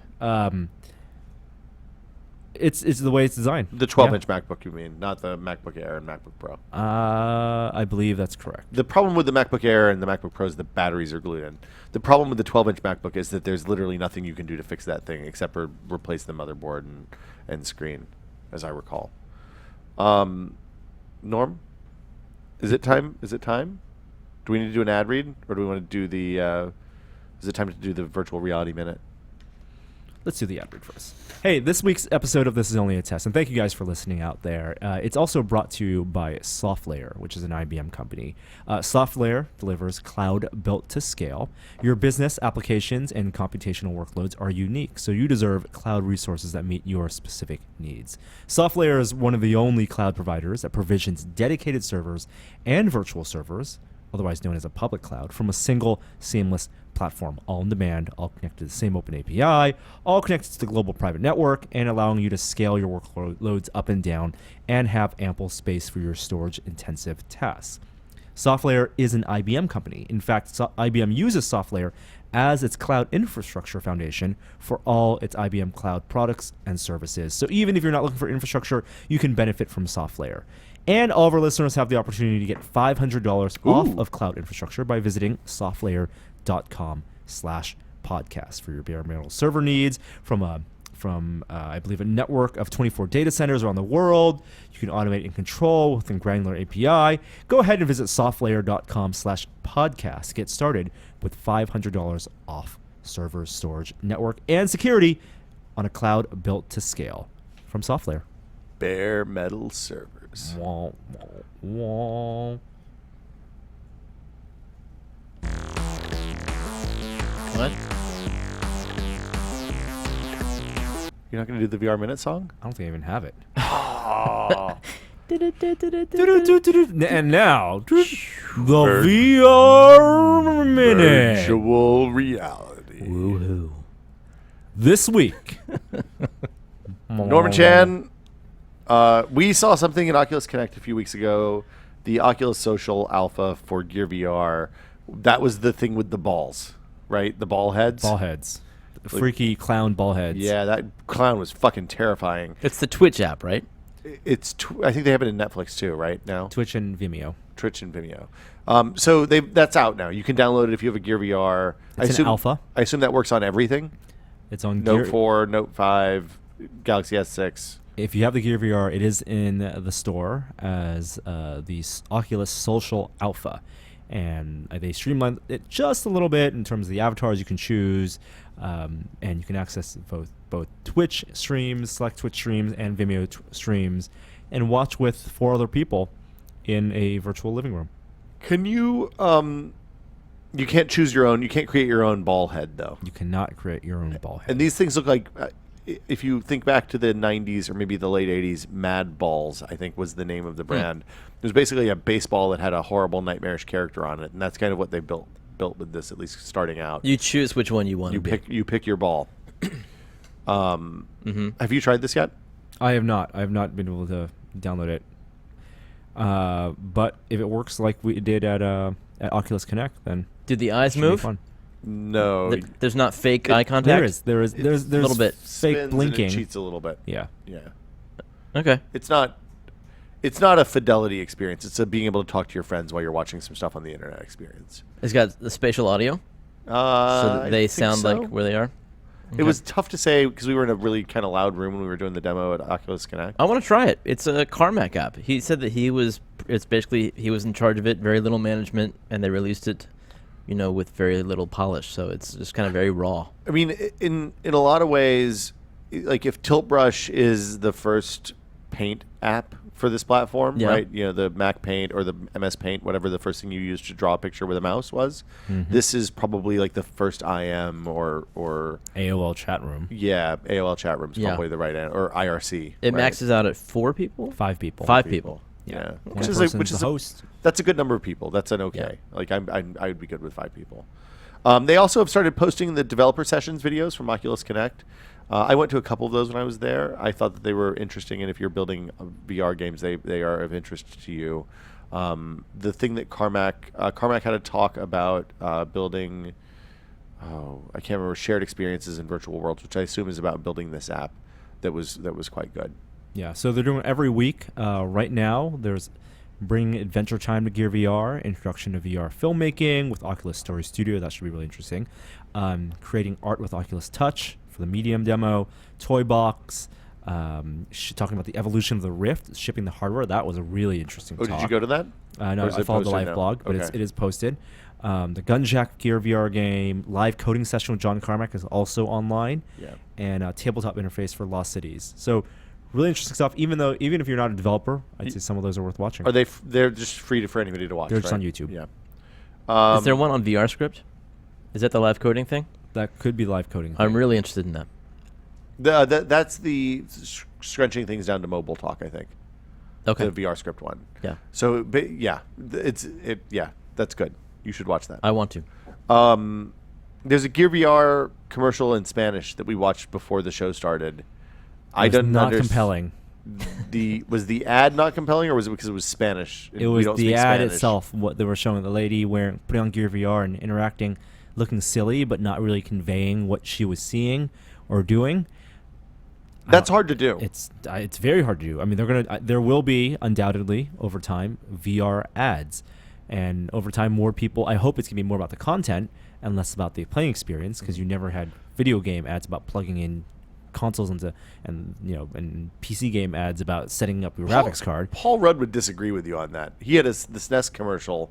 Do you remember? No. Now you're playing with power. He has the cartridge in his hand. He slams it into the deck. Yeah, so that's where we're at that's now. Exactly Yeah. where we're at with VR. What is this the hardware and the new way of interfacing with content? And over time, it's going to be about the content. So, but right now, that's a very hard sell. But even the content, it's hard to convey with pictures or video, because the content looks, in a lot of cases, it looks a little bit old, right? If you're trying to run 90 frames a second on 2 render ports, you're essentially living a half generation or more behind in terms of performance if you want to run on a 970 Ti, a 970 or R90X. You got to pitch the experience. Yeah. And Pitching the experience. That's what PlayStation did. If you guys have you watched their ad yet? No, I haven't seen their ad. Yeah, you got to Google that one, because they did a fantastic job. And that was out maybe a month ago. I still think we got to leave it to the game developers to handle marketing. Right. And you show people having fun. You show what's on the screen or what's in the goggles, and Yeah. a lot of that looks like mouse look. Well, or it looks like terrible mouse look, because people move their head way more than you move your mouse when you're sitting in front of a computer. Right, but they're going to capture it to be slow moving, Right. just like that Eve Valkyrie trailer. It's like VR trailer. it's like shooting a camera. It's like using a Google Glass as a camera to record an interview with someone. And- you don't move your head in the traditional way. Right. And it I don't know ends if we up being talked super about that creepy. Eve Valkyrie demo. Did you try that one? You've seen the trailer where you launch a ship and then Yeah, all the you ships go out of and the then tube like Battlestar wormhole, Galactica, and, and yeah. then it's. I was actually not that impressed with that demo When you played it, when I played it. the last time I played that was at E3, I think. We saw that at E3 with the non-touch using the gamepad, and it was like, having played Elite, it seemed kind of thin. Yeah. Have they updated Elite to work with the new? haven't played Still Elite not. in No, months. they said they won't until They're not going 1.0. to. Yeah, I'm hoping that they're going to release a Vive version in November They later did this month. They said they've got it working on the Oh, they Vive do? internally. Okay, that's good to know. Yeah, but they're not going to support the hand controllers. Well, that's fine. Yeah, it's just Virtual strict- cockpit, you don't need that. I'd strictly rather have the. headset. HOTAS. I have the stick and the throttle. I'm good. That's yeah, all I want. That's what they want you to be okay with. So I've been doing a lot of Vive demos. We talked about this a little bit earlier. You guys both came by and ran through. I think, Norma, you'd seen everything that we had, I think. Or maybe, I believe so. yeah. But Jeremy, you hadn't seen a lot of the Vive demos that we No, were running. no, especially not the newer ones. So all good. We should explain this. If you're a Vive developer, they give you access to software that people they let developers opt into sharing their software across the Vive platform with everybody who has a dev kit, so that people can see, things that everything from how you're using the hand controllers to how you're moving it in large environments to how you're handling, virtual hands, whether you're showing the controllers, whether you're showing like Mickey Mouse hands, what your strategy is. And it's been very informative as we build software to see what works and what doesn't, and see people discuss it in the developer boards. What did you think of the stuff you saw, Jeremy? I showed you. Let's see. I showed you the whale, which you hadn't seen. No, I had seen that. You'd seen the whale. Yeah, your demo was great. Thank you. Without going into it, but I was more interested in watching my son do it, because you'll remember we brought him along, and he had never done any kind of VR before. Yeah. And he's there's a Chunks, the Minecraft style game where we put him into, and he was completely at home with the interfaces and all the apps Really quickly. But with that one, he drew a train track using the Vive wand, and then he was able to ride it like a roller coaster, and he promptly fell right over. It was pretty cute. He literally, as soon as he was on a turn, he leaned into the turn too far and fell. Yeah. Wow. But when he was done, like we didn't have infinite time, so we had to extract him from virtual reality. He was really upset. He wanted to stay in there. He would have spent the rest of the day, I think. Very happily. Yeah. The thing that was interesting to me is, so Chris Milk, who made that Clouds Over Sidra demo about the Syrian refugee camp in I think Turkey. Who runs Verse. And he also did that Arcade Fire thing for Google, the doodle that uses your maps data to show you your childhood homes and all that stuff years ago. He said that he thinks VR is an empathy machine, which I hadn't really appreciated until we saw your son doing the Job Simulator game, where he's a 4-foot-tall person in a grown-up sized kitchen, and you got to see what it's like for your kid to be in the kitchen with you, where they can't see over the he can see over the counter, but like he had to reach to put stuff in the pot. He couldn't see in the pot. Oh, that's crazy. Yeah, it was literally looking through another person's eyes as we were watching on the screen. And it was a completely different experience than I've had with the other 62 people or 63 people that I put through these demos. Because, like I said, he had a completely and it wouldn't work unique the other perspective way. You on can't the world. just boost his height, because then he would look like he'd be falling over the whole time. Right. He'd be floating above the floor, or you'd have it just doesn't work because you don't see your body in any of these demos, and that weirds people out at a real high level. We found that out really early. I mean, for scaling, you can scale lower. I mean, Toybox does that.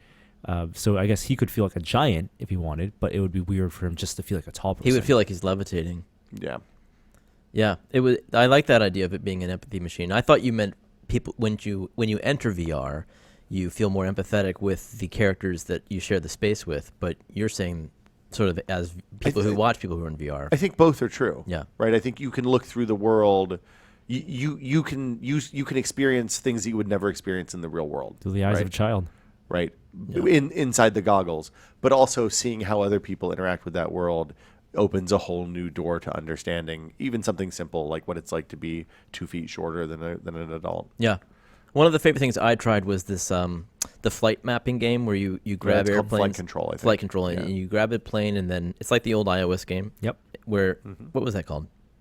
I forget. That actually might have been called Flight Control. Is it a flight plan? This is where you give it a path to the landing in a 3D space. Yeah, to the runway, and you have to land through these grids, and you're kind of this. You're not a body in that game. You're hovering above the floor, which is for me it was continually.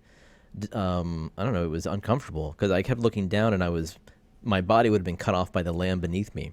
So it's similar to the game I played at Oculus Connect, where it was a RTS style game where I'm using the hoop, using the touch controllers, Oculus touch controllers, and it projected a ring around like a hoop. Mm-hmm. Now use a hoop to select ships in 3D space and then point them to different objects to have them attack. Oh man! And then walk around. Like I'm selecting this batch, and then I'm hoop over that planet. What was that game? Do you remember? Oh, I don't remember. It's not like Gratuitous Space Battles or something like that, is it? No. Unfortunately, I can't see the VR games on my iPad in iOS, or I'd look up what the airplane game is called. Yeah, it's been fun putting people through that stuff. Like there's a really interesting progression as you watch people learn how to use it, and you start off by giving them something that they can walk around in and kind of like learn that they can walk around without being able to see the floor, and how to manage the cable. Which people like, I know Palmer came out on Twitter last week and said, look, cables are going to be a big part of desktop VR for the foreseeable future. If you want an untethered experience, that's why mobile is important, and that created a frenzy. But managing the cable is something you get accustomed to very quickly. You put it over your shoulder, and even people who've been in for the first time for like 3 minutes, when they see something that's on the right, they feel the cable, they just spin 270 in the other direction instead of 90 in the direction they have to step over the cable, and it becomes second nature, something you don't even think about really quickly. When you were going to have, Norm, a VR space in your house, at one point when we were first getting into Still this. hoping. Is that still a possibility? Still hope. All right. Crossing fingers. I'd like to hear that. Your idea was to tether the cable on the roof. Like a car wash. The ceiling, rather. Yeah. So it's more like a bumper car, or like a car wash. Yep. you Bumper know, car is a really good. So that you can walk anywhere and not trip over it. That's my intention. I'm emptying out the office even as we speak. We're Is that right? 2/3 of the way. Very cool. There'll be a computer desk in one corner, and then the rest of it will just be empty space. 12 by 12 for VR. Yeah. So one of the other things that Valve's done recently is added a standing mode, so that a lot of the walking room experiences they started out with will now work in just a 2x2 space that you'd stand in front of your desk, similar to the Oculus size space. How do you move around? You most of the games are built in a way that you don't have to move around. Oh. Or you would teleport. I believe the game was called Moonstrike. Oh, Moonstrike? Is that out? Or is that a demo? I believe it was a demo at Oculus Connect. Okay. I've lost my show notes because I was looking at Steam. But Yes, it was Moonstrike. It's pretty fun? You can actually, there's a YouTube demo. You can see the hoop, Jeremy, that I'm I like that. I'm hooping over to select planets and select ships. And you're humongous in this game. You are floating, you're a god, and you're walking around selecting planets that you want to send your ships to. The big hit for everybody is that we show is Ninja Trainer VR, which is kind of a Fruit Ninja clone. Mm-hmm. Had you tried that? I tried it. I tried it at Valve. Okay. Oh, that's right. Yeah, it's pretty astounding. It is a thing that feels super real. You have to manage the blade of the sword. It's not just like swiping your finger on a touchscreen. You have to use the sharp edge of the sword to cut the fruit. You can use the flat side of the sword to knock the bombs away. People workout too. People get sweaty doing it. I have some good video of Adam doing it. Really? It's a bit too much for me. The thing is, here's the thing. Just like Fruit Ninja, it starts off really slow. Yeah. So it shows you a fruit, and just about the time you think, oh, this is really easy, you have this under control, they start firing 2 fruits at you at the same time, and then a fruit and a bomb, and then 3 fruits, and then 3 fruits, and it just gets really chaotic. It's like Fruit really Ninja. fast. And it's, I can handle the iOS game, but when you're in VR and you have all that fruit coming at you, and you can't hit those bombs, and everything's happening all around you. I don't know. I feel like you remember that episode of Max Headroom where that commercial blew people away, like it made people blow up. Yeah. Or maybe they didn't blow up. Maybe they just died. But it was from overstimulation. It was like a commercial that was just too intense for a small percentage of the audience. And I feel like VR has the potential to be that. Adam made an interesting point where he wanted some resistance, air resistance, even though you don't get a lot of that with a real samurai sword. Yeah. Because you have just the weight in the hilt. But some kind of haptic feedback. He wanted it, or a stick on. Well, there is haptic feedback. Yeah. Right. But he wanted like a foam extension on top of the Vive controller, so when you swipe the air, it's like playing with a foam sword. Well, so that the balance was right too, because it's hand heavy now. They do give haptics, so you feel it when you slice.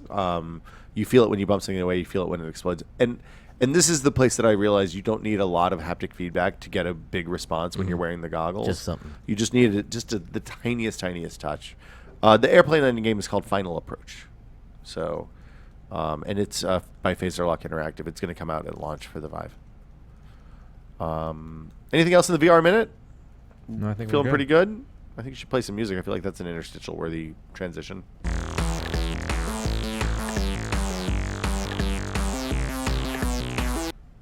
I'm loading the show notes and I can't see what is next.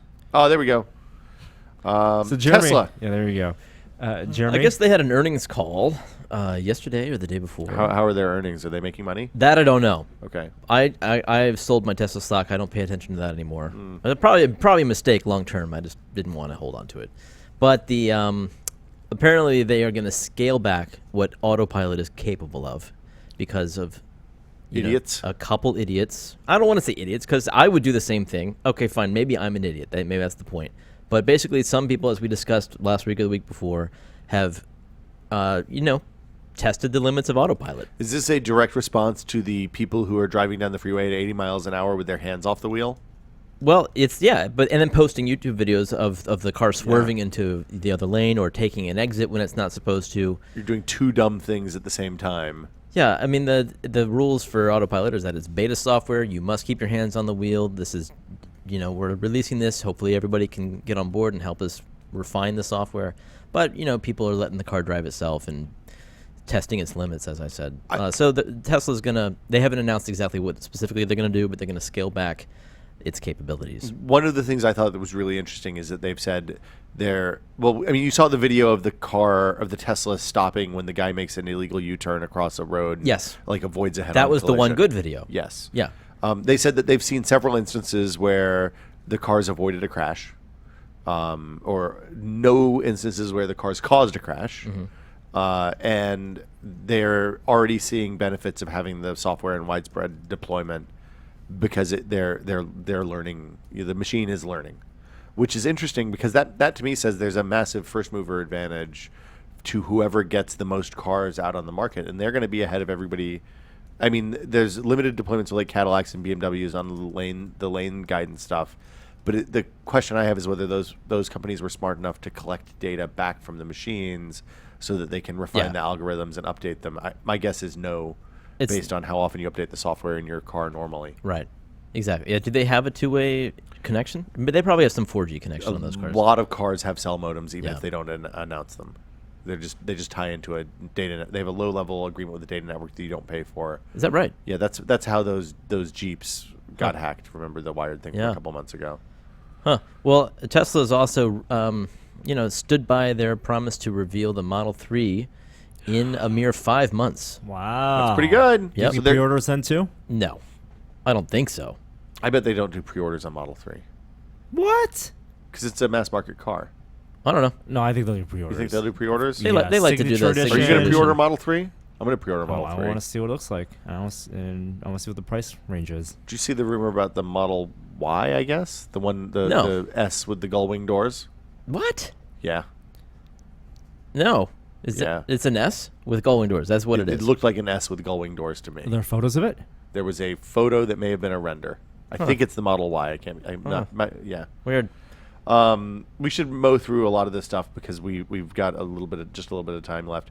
iPad Pro Pencil is going to be out on the That is 11th. the big rumor. So That's the rumor. if you are paying attention to and waiting for it to go on sale, 6 days from today. that's what people are hoping. That's Wednesday. I was in the Apple Store yesterday. A guy didn't know what I was talking about. I asked this question. I said, "Is it going to be out on the 11th?" He said he hadn't heard that. He was not in the know. What's this MIC sale 30 mile per hour drone MIT C sale. thing? Oh, okay. There's a video from MIT, I think one of their computer science artificial intelligence laboratories, where they showed a fixed wing drone with 2 cameras mounted on its wings, processing information and flying and navigating through trees. And you have What? perspective from the camera. Wait, They're flying autonomously? autonomously. Oh, God. And navigating and flying at 30 miles per hour. 30 miles an hour isn't that unusual, right? Like the Phantom 2 can hit 25, 30 miles an hour. But autonomously navigating That's impressive. and navigating around trees Is and it- obstacles. And then a pilot behind it trying to catch up to it. Is it using depth cameras to track, or is it using Well, it's radar? using- Did they say? It's using 2 cameras, so it has some depth data, but it's only measuring about 10 meters in front of it and then compositing that data into its mapping of So its it's environment. agile enough that it can make a decision to avoid something or That's stop awesome. in 10 meters. Yes. That's impressive. And 120 hertz for the data input. That makes sense. That's really cool. This raises the question, did the speeder bikes have autonomous capabilities on the moon of Endor? It They must should have. They must have. Here it goes. But then why did those stormtroopers smash into the trees? Is that real? Is that the Yes. real computer visualization? Yes. That's awesome. Oh, this is on Hold on, flip it around, Tested. I You wanna should see. check it out. Yeah, What? So just go to Tested and search for MITC sale, and it'll pop up. that's correct. Lego announced a Ghostbusters HQ kit. Is this a? It's Lego Kusu, it's I a believe. Kusu? It's their next licensed kit. Aw. Ghostbusters, the fire station. I hear good things about that Lego's Dimension games. Their Toys to Life thing, because you can play with portal people in Ghostbusters and Back to the Future and all their other worlds. Seems bananas.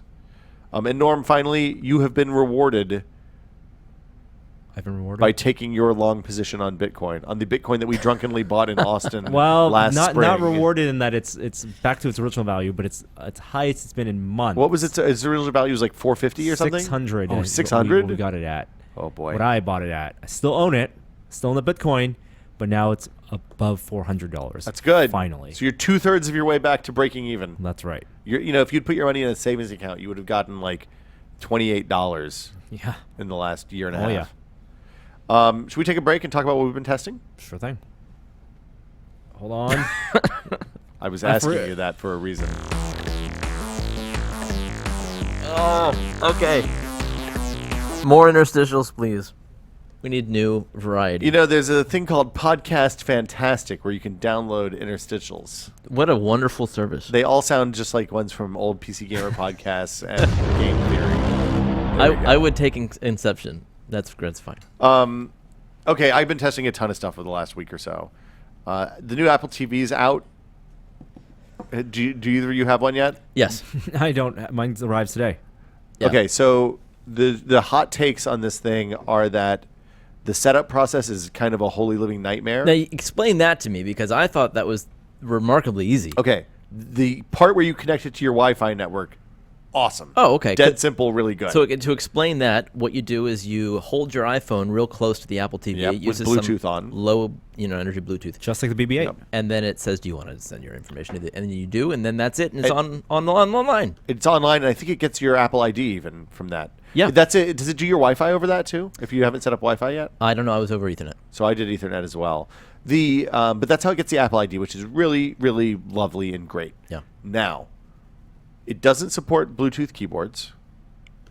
It doesn't support the old remote. It doesn't support the old remote app. No. That killed me. That's true. The keyboard that you use, I'm air quoting keyboards Yeah. for audio listeners. It's not even a keyboard. It's a straight line of text, alphabetized A to Z, and the only way you can type in passwords, which if you have good passwords that include numbers, letters, symbols, capital letters, all that stuff that are long, is by swiping left and right. Yeah.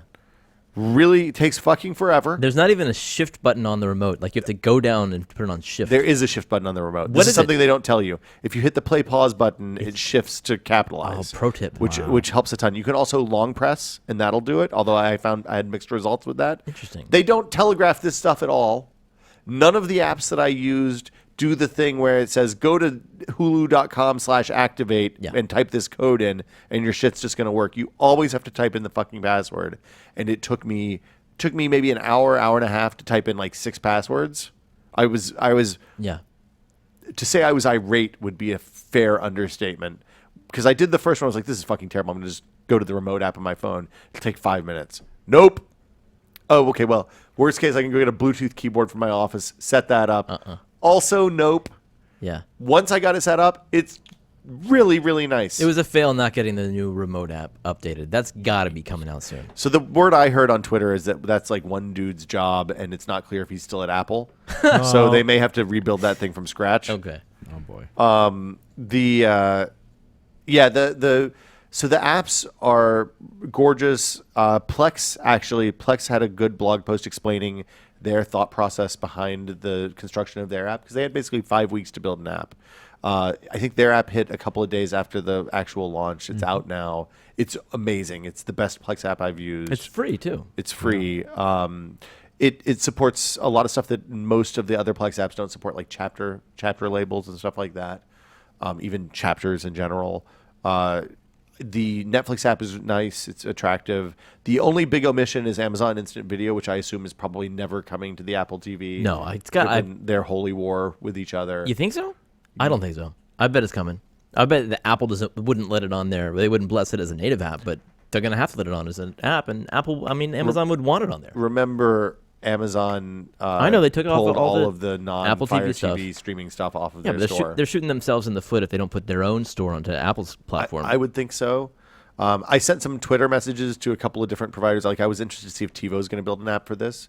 They have apps, and the end around, if you're an iOS user, is that you can just AirPlay your stuff to it, which is a little bit of a crappy solution because you have to, it uses battery and you're streaming it from the phone to the device and all that, but it's fine. The thing that I liked is it does CEC stuff really well in a way that Roku doesn't. So if you're using this as the only box that's connected to, say, a bedroom TV or something like that, it's a great solution because you just hit the TV button on the remote, you have volume controls on the remote, and you can interact with it directly. You had to train it to learn your volume control? No, did not. It Oh. just used the HDMI CEC stuff, which is Oh, built see, I don't in. have that. I had to train it, but it's super easy. It even turns on the receiver in my living room. Yeah. So like it turns on everything in the chain, changes it to the right inputs. Interestingly, the old Apple TV remote was infrared. The new one is Bluetooth, so you can have your cabinets closed. It's also there's also infrared on it. There is infrared, but only for the volume control. Yeah, if you need to train the TV or something, Yeah, you can do that. That's what that's for. Yeah. But otherwise, it's all Bluetooth, so you can be in another room and still control the Apple TV. Interestingly, my Harmony that uses infrared only still works with it. So like you're Yeah. not stuck using that remote No, if you exactly. don't want to use that remote like you are with the Roku. Yeah. Let's see, the remote. How much have you used the remote? For a couple hours. So the Siri stuff works really well. I wish it was always on. I wish it was a voice that was always on still. I wish you could say, "Hey Siri" in the Totally. living room and say, "I want to watch this." It only searches stuff like the Roku and the Fire TV that is accessible to the cloud. So it'll search Netflix, it'll search Hulu, it'll search HBO. It doesn't search your Plex library, which is a little bit of a bummer. I don't think there's a solution for that that's easy. The remote, I like the touch thing, I think. It's reasonably accurate once I got used to it. There were a couple of moments when I was typing in passwords where I accidentally swiped too far down and clicked on cancel once I was 2/3 of the way through a password. Yeah. Which made me want to cut myself. I turn on fast. You can adjust the sensitivity of the trackpad. I turn it on fast because I like real You're sensitive. living on the edge, man. I like it.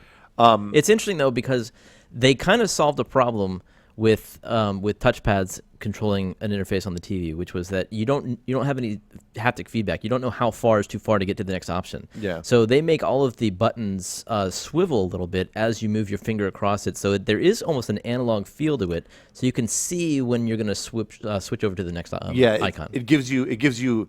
It's soft. Like Yeah. it's soft in the right. Like Apple's always done a really good job with trackpad, kind of the physics of trackpads and the bounciness of them, for lack of a better term. And I think that UI thing is new and it's great. Yeah. Like it immediately says, hey, you're about to go off of this one and onto the next one. They don't do it on the fucking letters on the password screen. Or at least I didn't notice it on the letters on the password you're right. screen, which it was maddening. Yeah. I don't like that the remote's symmetrical. I find myself using it upside down, backwards. If I'm in a dark room, there's no lights on it. So you pick it up and you kind of have to feel, and the thing that you think would be the touch side, which is the smooth piece of glassy top, metal top, is actually not the touch surface. You need the rough kind of knurled edge. You eventually get it, but because there's no, like you sometimes can have to flip it 2 or 3 times to get it aimed the right way if you're just doing it by feel. Which I think is just bad design. I mean, it's very pretty.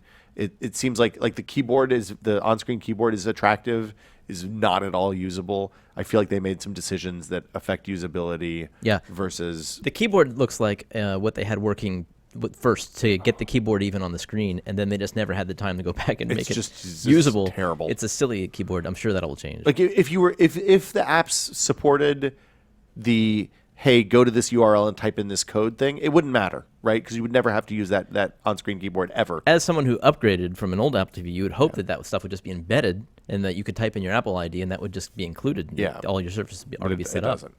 Anyway. Did you play any games?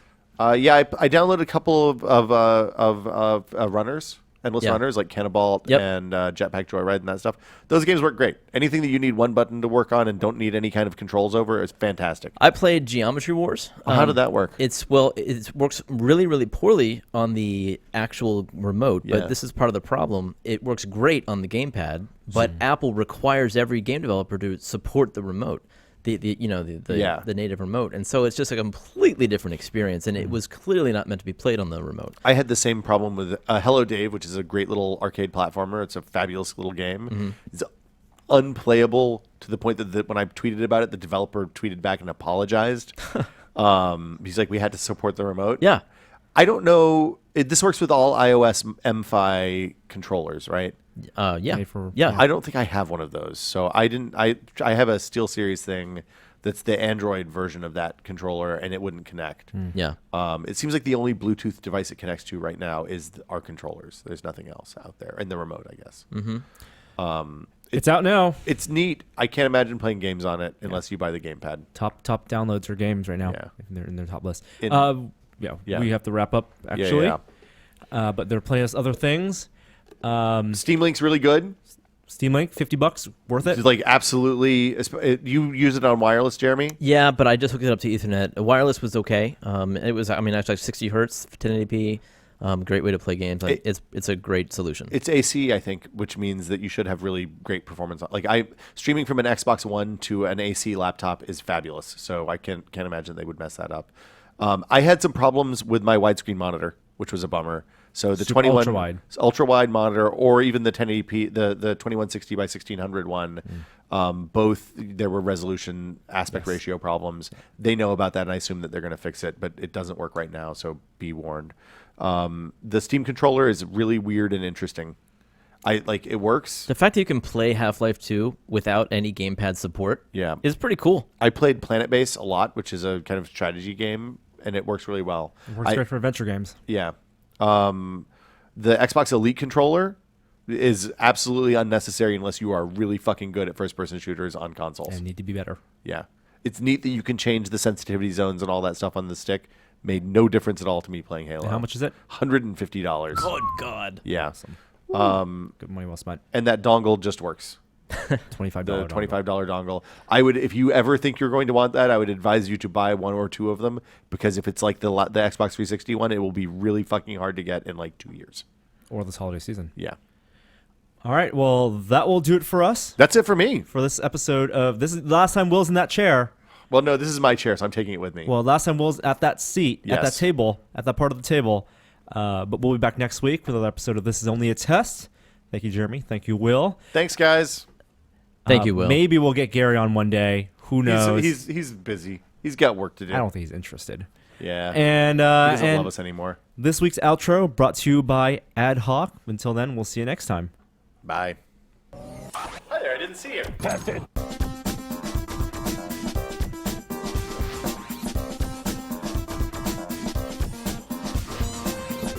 Furious masturbation. All your masturbatorium. It's an appropriate way to go out.